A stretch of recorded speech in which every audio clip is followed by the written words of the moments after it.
Good morning, everybody. Welcome to another Daily Market Report brought to you by Mike Bjork. Today is Tuesday. It is August 11th.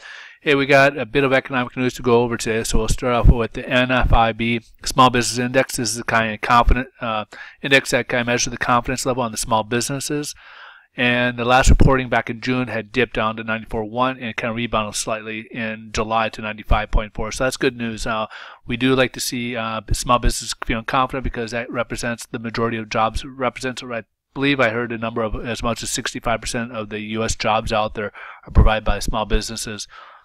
We got also the productivity for the Q2. We had a negative. We pulled back in the previous reporting at negative 1.1, and the forecast was actually revised lower from 1.6 to 1.4, and it still came in slightly a little bit less than what they expect at 1.3%. So productivity is not quite where they're expecting. This is actually a big concern to the Fed and a lot of the economists out there, as they think this is the biggest threat for progress for the American economy is the productivity here. So this is something to keep an eye open on. 0.3 and the forecast is at 0.2 and it jumped up to 0.5%.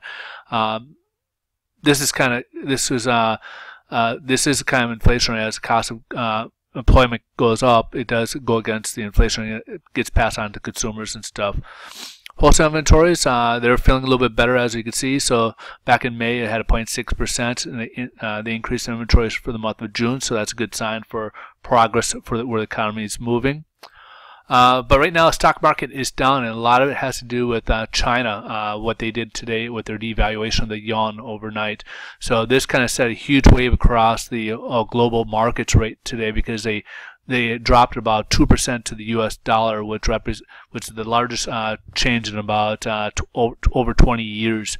What they've done, what they've done by this, by doing this, is basically kind of created a war in terms of currency war, basically. And the reason being is that they're trying to improve their exports, and because their economy is kind of dragging as much, and they're trying to improve the exports. So now everybody else probably will be following suit at some point, weakening their currency to match that of China's, get some type of advantage in terms of their cost of goods being cheaper elsewhere, so that way they can improve their exports. So this is a big deal, and the markets, of course, didn't like it, especially when the Fed is talking about raising interest rates, which in turn and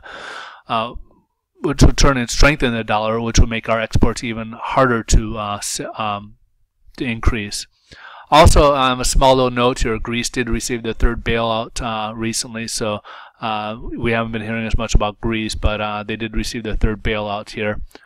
Bond market here, we are up, so the stock market's way down, and as you can see, a huge gap jumped up here, and we're starting to approach the 200-day moving average, which has proved to be a strong resistance, so we'll kind of have to wait and see. But I'd be very cautious now. We're reaching in this point where this level is.